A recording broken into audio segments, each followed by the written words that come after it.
ಇತ್ತು.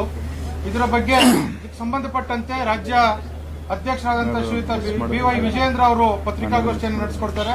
ಈ ಪತ್ರಿಕಾಗೋಷ್ಠಿಯಲ್ಲಿ ರಾಜ್ಯ ಪ್ರಧಾನ ಕಾರ್ಯದರ್ಶಿಗಳಾದಂತಹ P. ರಾಜೀವ್ ಅವರು ಇದ್ದಾರೆ, ಹಾಗೆಯೇ ಪ್ರೀತಮ್ ಗೌಡರು ಕೂಡ ಇದ್ದಾರೆ. ಇವ್ರನ್ನ ಸ್ವಾಗತವನ್ನ ಮಾಡ್ತಾ ಪತ್ರಿಕಾಗೋಷ್ಠಿಯನ್ನ ರಾಜ್ಯಾಧ್ಯಕ್ಷರು ನಡೆಸಿಕೊಡ್ಬೇಕು ಅಂತ ಹೇಳಿ ವಿನಂತಿ ಮಾಡ್ತಾರೆ.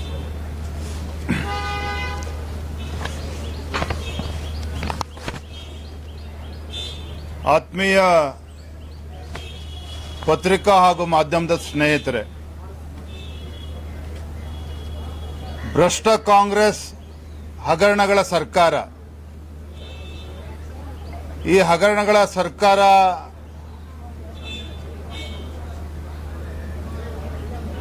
ಕಳೆದ 15 ತಿಂಗಳಲ್ಲಿ ನಡೀತಾ ಇರತಕ್ಕಂಥ ಸಾವಿರಾರು ಕೋಟಿಯ ಭ್ರಷ್ಟಾಚಾರದ ಪ್ರಕರಣಗಳು ರಾಜ್ಯಾದ್ಯಂತ ಚರ್ಚೆ ನಡೀತಾ ಇದೆ. ಭಾರತೀಯ ಜನತಾ ಪಾರ್ಟಿ ನಿರಂತರವಾಗಿ ಈ ಹಗರಣಗಳ ಸರ್ಕಾರದ ವಿರುದ್ಧ ನಿರಂತರವಾಗಿ ನಾವು ಹೋರಾಟಗಳನ್ನು ಕೂಡ ನಾವು ಮಾಡಿದ್ದೇವೆ. ವಾಲ್ಮೀಕಿ ಅಭಿವೃದ್ಧಿ ನಿಗಮದಲ್ಲಾಗಿರ್ತಕ್ಕಂಥ ಭ್ರಷ್ಟಾಚಾರ, ಮೈಸೂರಿನ ಮೂಡಾದಲ್ಲಿ ನಡೆದಿರ್ತಕ್ಕಂಥ ಭ್ರಷ್ಟಾಚಾರ, ಈ ರೀತಿ ಬೇರೆ ಬೇರೆ ಭ್ರಷ್ಟಾಚಾರ ಪ್ರಕರಣಗಳೇನು ನಡೆದಿದೆ, ಇದರ ವಿರುದ್ಧ ನಾವು ಭಾರತೀಯ ಜನತಾ ಪಾರ್ಟಿ ಹೋರಾಟವನ್ನು ಮಾಡ್ಕೊಂಡು ಬಂದಿದ್ದೇವೆ. ಸದನದ ಹೊರಗಡೆ ಮತ್ತು ಸದನದ ಒಳಗಡೆನೂ ಸಹ ಬಿಜೆಪಿ ಮತ್ತು ಜೆಡಿಎಸ್ ಹೋರಾಟವನ್ನು ಮಾಡಿದ್ದೇವೆ. ರಾಜ್ಯದ ಮುಖ್ಯಮಂತ್ರಿಗಳು ಸಿದ್ದರಾಮಯ್ಯನವರು ವಾಲ್ಮೀಕಿ ಅಭಿವೃದ್ಧಿ ನಿಗಮದಲ್ಲಿ ಹಗರಣ ಆಗಿರಲಿಲ್ಲ ಅಂತ ಹೇಳಿದ್ರು. ತದನಂತರದಲ್ಲಿ ನಾಗೇಂದ್ರ ಅವರ ರಾಜೀನಾಮೆಯನ್ನು ಕೂಡ ತೆಗೆದುಕೊಂಡ್ರು. ಸದನದಲ್ಲೇನೆ ಹೌದು, ತಮ್ಮ ಕಾಂಗ್ರೆಸ್ ಸರ್ಕಾರದಲ್ಲಿ, ಸಿದ್ದರಾಮಯ್ಯನವರ ನೇತೃತ್ವದ ಕಾಂಗ್ರೆಸ್ ಸರ್ಕಾರದಲ್ಲಿ ಹಗರಣ ನಡೆದಿದೆ ಅನ್ನುವುದನ್ನ ಒಪ್ಪಿಕೊಂಡಿದ್ದಾರೆ. ಮತ್ತೊಂದು ಕಡೆ ಮೂಡ ಹಗರಣದ ಬಗ್ಗೆ ಚರ್ಚೆ ಮಾಡೋದಕ್ಕೆ ಧೈರ್ಯವನ್ನ ತೋರದಿದ್ದಂತ ಈ ಕಾಂಗ್ರೆಸ್ ಸರ್ಕಾರ, ಮಾನ್ಯ ಮುಖ್ಯಮಂತ್ರಿಗಳು ಸದನವನ್ನ ಮೊಟಕುಗೊಳಿಸಿ ಪಲಾಯನವಾದವನ್ನ ಮಾಡಿದ್ದನ್ನು ಕೂಡ ತಾವು ನೋಡಿದ್ದೀರಿ. ಹಾಗಾಗಿ ಭಾರತೀಯ ಜನತಾ ಪಾರ್ಟಿ ಹಾಗೂ ಜೆಡಿಎಸ್ ನಿನ್ನೆ ಎರಡೂ ಪಕ್ಷದ ಮುಖಂಡರು ಕೂತು ಸಮಾಲೋಚನೆ ಮಾಡಿ ಮುಂದಿನ ಶನಿವಾರ 3ನೇ ತಾರೀಕು ನಮ್ಮ ಪಾದಯಾತ್ರೆ ಮತ್ತೊಂದು ಹಂತದ ಹೋರಾಟವನ್ನ ನಡೆಸಬೇಕು, ಪಾದಯಾತ್ರೆ ಮಾಡಬೇಕು ಅಂತೇಳಿ ನಿನ್ನೆ ನಿರ್ಧಾರ ಆಗಿರ್ತಕ್ಕಂಥದ್ದು. ಹಾಗಾಗಿ ಇದರ ಪೂರ್ವಭಾವಿಯಾಗಿ ಇವತ್ತು ನಮ್ಮ ರಾಜ್ಯದ ಭಾರತೀಯ ಜನತಾ ಪಾರ್ಟಿಯ ಶಾಸಕರುಗಳು, ಮಾಜಿ ಶಾಸಕರುಗಳು, ವಿಧಾನ ಪರಿಷತ್ ಸದಸ್ಯರು, ನಮ್ಮ ಜಿಲ್ಲೆಯ ಅಧ್ಯಕ್ಷರುಗಳು, ರಾಜ್ಯದ ಪದಾಧಿಕಾರಿಗಳ ಒಂದು ಪೂರ್ವಭಾವಿ ಸಭೆ, ಭ್ರಷ್ಟ ಕಾಂಗ್ರೆಸ್ ಹಗರಣಗಳ ಸರ್ಕಾರದ ವಿರುದ್ಧ ಏನು ಪಾದಯಾತ್ರೆ ನಾವು ಕೈಗೊಳ್ತಾ ಇದ್ದೇವೆ, ಈ ಹೋರಾಟಕ್ಕೆ ಪೂರ್ವಭಾವಿಯಾಗಿ ಇವತ್ತು ಸಭೆಯನ್ನ ಕರೆದಿದ್ವಿ.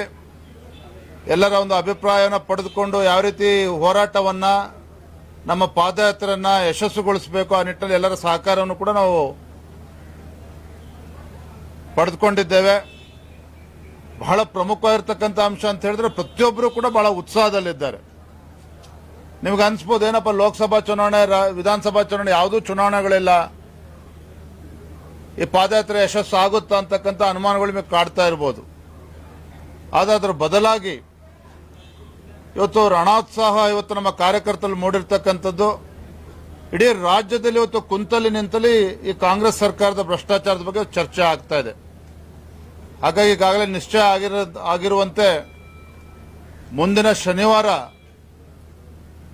ಬೆಳಗ್ಗೆ 8:00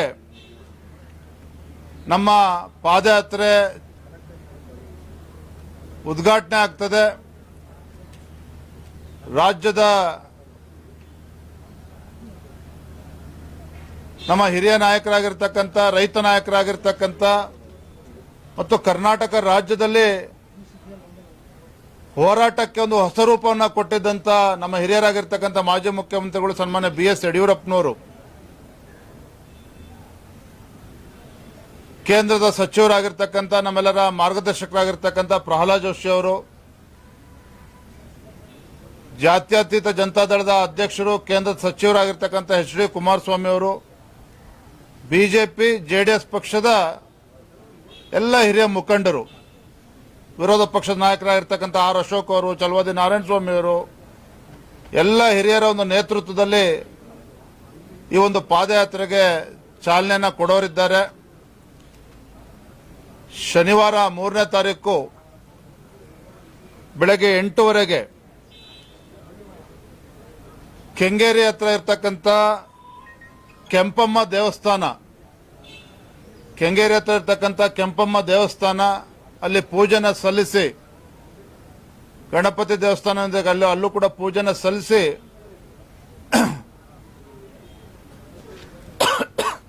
ಎರಡೂ ಪಕ್ಷದ ನಾಯಕರು ಅದು ಅಧಿಕೃತವಾಗಿ ಆ ಪಾದಯಾತ್ರೆಗೆ ಚಾಲನೆ ನೀಡುತ್ತಾರೆ.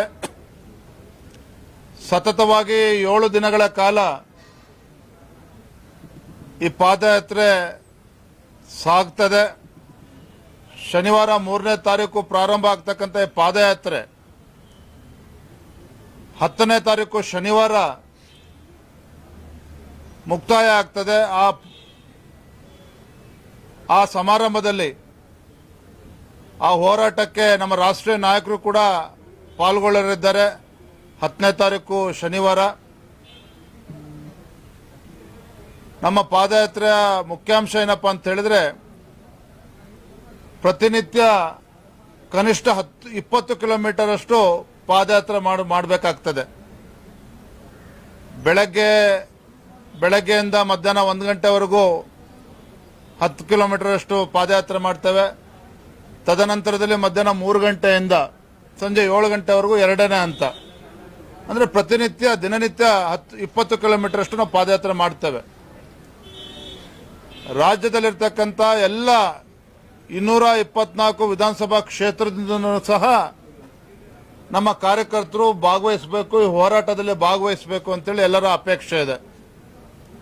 ಹಾಗಾಗಿ ಉದಾಹರಣೆಗೆ 3ನೇ ತಾರೀಕಿನ ಪಾದಯಾತ್ರೆ ಶುರುವಾಗ್ತದೆ. ಅಲ್ಲಿ 8 ವಿಧಾನಸಭಾ ಕ್ಷೇತ್ರಗಳು, ಆ 8 ವಿಧಾನಸಭಾ ಕ್ಷೇತ್ರದಿಂದ ನಮ್ಮೆಲ್ಲ ಶಾಸಕರುಗಳು, ನಮ್ಮ ಕಾರ್ಯಕರ್ತರುಗಳು ಅದರಲ್ಲಿ ಭಾಗವಹಿಸ್ತಾರೆ. ಉದಾಹರಣೆಗೆ ಡೇ 1 ಮೊದಲನೇ ದಿನದ ಪಾದಯಾತ್ರೆ ಯಶವಂತಪುರ, ದಾಸರಹಳ್ಳಿ, ಆರ್ ನಗರ, ವಿಜಯನಗರ, ಶಿವಾಜಿನಗರ, ದೊಡ್ಡಬಳ್ಳಾಪುರ, ಮಾಗಡಿ, ಪದ್ಮನಾಭ ನಗರ, ರಾಜಾಜಿನಗರ ಈ ವಿಧಾನಸಭಾ ಕ್ಷೇತ್ರಗಳಿಂದ ನಮ್ಮ ಕಾರ್ಯಕರ್ತರು ಬರ್ತಾರೆ. ಜೊತೆಲಿ ಕೋಲಾರ ಮತ್ತು ಕಲಬುರಗಿ ವಿಭಾಗ ಇಲ್ಲಿಂದನೂ ಸಹ ಕಾರ್ಯಕರ್ತರು ಬರ್ತಾರೆ. ಮತ್ತೆ ಮೊದಲನೇ ದಿನ ಯುವ ಮೋರ್ಚಾ ಅಂದ್ರೆ ಒಂದೊಂದು ದಿನ ಒಂದೊಂದು ಮೋರ್ಚಾಗಳು ಜೋಡಣೆ ಮಾಡ್ಕೊಳ್ತಾರೆ. ಮೊದಲ ದಿನ ಯುವ ಮೋರ್ಚಾ ಇದೆ, 2ನೇ ದಿನ SC ಮೋರ್ಚಾ ಇರ್ತದೆ. ಹಾಗೆ ಮೊದಲ ದಿನಕ್ಕೆ ಯುವ ಮೋರ್ಚಾ ಜೋಡಿಸ್ಕೊಳ್ತಾರೆ. ಇದಕ್ಕೆ 8 ಜನ ಪ್ರಮುಖರನ್ನು ಕೂಡ ಒಂದು ತಂಡವನ್ನು ಕೂಡ ಮಾಡಿದ್ದೇವೆ. ಸೊ ಮೊದಲ ತಂಡದ ನೇತೃತ್ವವನ್ನ ನಮ್ಮ ದಾಸಹಳ್ಳಿ ಕ್ಷೇತ್ರದ ಶಾಸಕರಾಗಿರ್ತಕ್ಕಂಥ ಎಸ್ ಮುನ್ರಾಜು ಅವರು ತಂಡದ ನೇತೃತ್ವವನ್ನು ವಹಿಸಿಕೊಳ್ತಾರೆ.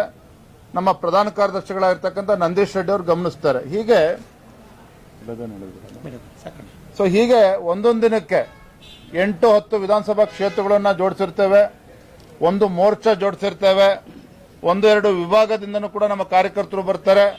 ಮತ್ತೆ 8-10 ಜನ ಪ್ರಮುಖರನ್ನು ಕೂಡ ಜೋಡಿಸಿದ್ದೇವೆ. ಎಲ್ಲ ಯಶಸ್ವಿ ಆಗ್ತಕ್ಕಂಥ ನಿಟ್ಟಿನಲ್ಲಿ ಅದಕ್ಕೆ ಒಬ್ಬೊಬ್ಬ ಪ್ರಧಾನ ಕಾರ್ಯದರ್ಶಿಗಳು, ಪಕ್ಷದ ಮುಖಂಡರು ಕೂಡ ಜೋಡಿಸಿರ್ತೇವೆ. ಮತ್ತೆ ಬೆಳಗ್ಗೆಯಿಂದ ಮಧ್ಯಾಹ್ನ ಏನು ಬರ್ತಾರೆ, ಮಧ್ಯಾಹ್ನದಿಂದ ಸಂಜೆಗೆ ಮತ್ತೆ ಇನ್ನೊಂದು 2ನೇ ತಂಡ ಬರ್ತದೆ, ಅಂದ್ರೆ ಬೇರೆ ವಿಧಾನಸಭಾ ಕ್ಷೇತ್ರಗಳು ಬರ್ತದೆ. ಸೊ ಹೀಗೆ ಪ್ರತಿನಿತ್ಯ ಸಾಗ್ತದೆ. ಮತ್ತು ಪ್ರತಿ ಜಿಲ್ಲೆಯಿಂದ, ನಮ್ಮ ರಾಜ್ಯದ ಪ್ರತಿಯೊಂದು ಜಿಲ್ಲೆಯಿಂದ ಕನಿಷ್ಠ 200 ಜನ ಆ ಜಿಲ್ಲೆಯಿಂದ ಬರ್ತಾರೆ. ಅವರು ಪ್ರತಿ 7 ದಿನನೂ ಕೂಡ ಸಂಪೂರ್ಣವಾಗಿರ್ತಾರೆ. ಸೊ ಹಾಗಾಗಿ ಈ ರೀತಿ ಎಲ್ಲ ವ್ಯವಸ್ಥಿತವಾಗಿ ಈಗಾಗಲೇ ಆಯೋಜನೆ ಮಾಡಲಾಗ್ತಾ ಇದೆ. ವಸತಿ ವ್ಯವಸ್ಥೆ, ಎಲ್ಲಿ ಉಳಿಬೇಕು, ಚೌಲ್ಟ್ರಿ ಮತ್ತೊಂದು ಎಲ್ಲದೂ ಕೂಡ ನಮ್ಮೆಲ್ಲ ತಂಡಗಳ ಕಡೆ ಗಮನಿಸ್ತಾ ಇದ್ದಾರೆ. ಈ ಒಂದು ಕಾರ್ಯಕ್ರಮ ಯಶಸ್ವಿ ಆಗಬೇಕು, ಹೋರಾಟ ಯಶಸ್ವಿ ಆಗಬೇಕು. ರಾಜ್ಯದ ಎಲ್ಲ ವಿಧಾನಸಭಾ ಕ್ಷೇತ್ರಗಳಿಂದ ಕೂಡ ಕಾರ್ಯಕರ್ತರು ಭಾಗವಹಿಸಬೇಕು. ಅದೇ ರೀತಿ ಜಾತ್ಯತೀತ ಜನತಾದಳದ ಪಕ್ಷದವರು ಕೂಡ ಅವರು ಕೂಡ ಕಾರ್ಯಕ್ರಮವನ್ನು ಚರ್ಚೆ ಮಾಡ್ತಾ ಇದ್ದಾರೆ. ಬಿಜೆಪಿ ಮತ್ತು ಜೆಡಿಎಸ್ ಎರಡೂ ಪಕ್ಷಗಳಿಂದ ಪ್ರಮುಖರ ಒಂದು ತಂಡವನ್ನು ಕೂಡ ನಾವು ರಚನೆ ಮಾಡ್ತೇವೆ, ಒಂದು ಸಮನ್ವಯ ಸಮಿತಿ ತರ. ಯಾಕಂದ್ರೆ ಒಂದು ಹೋರಾಟದ ಯಶಸ್ಸಿನ ನಿಟ್ಟಿನಲ್ಲಿ ಅವ್ರನ್ನೂ ಕೂಡ ಒಂದು ಜೋಡಿಸಿಕೊಂಡು ಅದರದ್ದು ಕೂಡ ಒಂದು ತಂಡವನ್ನು ಮಾಡ್ತೇವೆ. ಹೋರಾಟದ ಯಶಸ್ಸಿನ ನಿಟ್ಟಿನಲ್ಲಿ ಬಹಳ ಪ್ರಮುಖವಾಗಿರ್ತಕ್ಕಂಥ ಅಂಶ ಅಂತ ಹೇಳಿದ್ರೆ ಈ ಹೋರಾಟ, ಈ ನಮ್ಮ ಪಾದಯಾತ್ರೆ ಮೈಸೂರು ಚಲೋ, ನಾಗಲೇ ಹೇಳಿದಾಗೆ ಭ್ರಷ್ಟ ಕಾಂಗ್ರೆಸ್ ಹಗರಣಗಳ ಸರ್ಕಾರ, ಇದರ ನೇತೃತ್ವವನ್ನು ಭ್ರಷ್ಟ ಕಾಂಗ್ರೆಸ್ ಸರ್ಕಾರದ ನೇತೃತ್ವವನ್ನು ವಹಿಸಿರ್ತಕ್ಕಂಥ ಸಿದ್ದರಾಮಯ್ಯನವರು ಇವತ್ತೆರಡೂ ಹಗರಣಗಳು ಯಾವ ಅಹಿಂದ ಹೆಸರು ಹೇಳಿಕೊಂಡು ರಾಜ್ಯದಲ್ಲಿ ಇವತ್ತು ಅಧಿಕಾರಕ್ಕೆ ಬಂದಿದ್ದಾರೋ ಇವರೆಲ್ಲಾ ಹಗರಣಗಳಲ್ಲೂ ಕೂಡ ಅದೇ ಅಹಿಂದ ಸಮುದಾಯಕ್ಕೆ ಅವರು ಅನ್ಯಾಯವನ್ನು ಮಾಡಿರ್ತಕ್ಕಂಥದ್ದು ಕಾಂಗ್ರೆಸ್ ಸರ್ಕಾರ.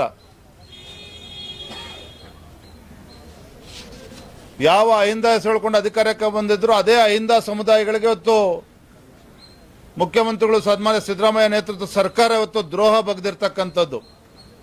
ಹಾಗಾಗಿ ಇವತ್ತು ಏನು ಹಣ ಲೂಟಿ ಆಗಿದೆ, ಭ್ರಷ್ಟಾಚಾರ ಆಗಿದೆ, ಆ ಸಮುದಾಯಗಳಿಗೆ ವಾಪಸ್ ತಲುಪಿಸಬೇಕು, ಅಭಿವೃದ್ಧಿ ಕೆಲಸ ಕಾರ್ಯಗಳು ಆಗಬೇಕು.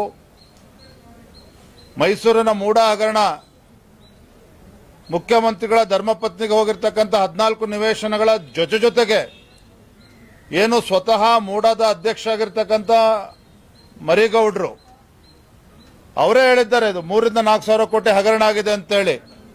ಸ್ವತಃ ಜಿಲ್ಲಾಧಿಕಾರಿಗಳು ತನಿಖೆ ಮಾಡಿ ತನಿಖಾ ವರದಿನೂ ಕೂಡ ರಾಜ್ಯ ಸರ್ಕಾರ ಕಳಿಸ್ಕೊಟ್ಟು ಅದ್ರ ಮೇಲೆ ರಾಜ್ಯ ಸರ್ಕಾರನೂ ಕೂಡ ಕೆಲವು ತೀರ್ಮಾನಗಳನ್ನು ಮಾಡಿದ್ದಾರೆ. ಇದರ ನಡುವೆನೂ ಸಹ ಏನು ಮೈಸೂರಿನ ಮೂಡಾದಲ್ಲಿ ಹಗರಣಗಳು ಆಗಿದೆ, 4,000 ಕೋಟಿಗೂ ಹೆಚ್ಚು ಒಂದು ದೊಡ್ಡ ಹಗರಣ ಮೈಸೂರು ಮೂಡಾದಲ್ಲಿ ಏನಾಗಿದೆ. ಈ ಎಲ್ಲ ಹಗರಣಗಳ ವಿಚಾರವನ್ನು ಇಟ್ಕೊಂಡು ಬಡವರಿಗೆ, ಅಹಿಂದ ಸಮುದಾಯಕ್ಕೆ, ಪರಿಶಿಷ್ಟ ಜಾತಿ ಪರಿಶಿಷ್ಟ ಪಂಗಡಗಳಿಗೆ ಒಂದು ನ್ಯಾಯವನ್ನು ಕೊಡಬೇಕು.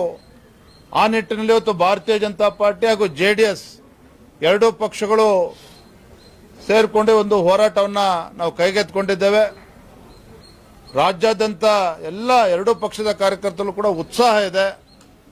ನಾನು ಈ ಸಂದರ್ಭದಲ್ಲಿ ನಮ್ಮ ಪತ್ರಿಕಾ ಮಾಧ್ಯಮದ ಸ್ನೇಹಿತರಿಗೂ ಕೂಡ ತಮ್ಮ ಸಹಕಾರವೂ ಕೂಡ ಸಂಪೂರ್ಣ ಇರಬೇಕು ಅಂತಕ್ಕಂಥ ಆಶಯವನ್ನು ವ್ಯಕ್ತಪಡಿಸ್ತಾ ತಮ್ಮ ಸಹಕಾರ ಕೂಡ ಸಂಪೂರ್ಣವಾಗಿ ಇರಲಿ ಅಂತೇಳಿ ನನ್ನ ಈ ಸಂದರ್ಭದಲ್ಲಿ ಹೇಳೋದಕ್ಕೆ ನಾನು ಇಚ್ಛೆ ಪಡ್ತೇನೆ.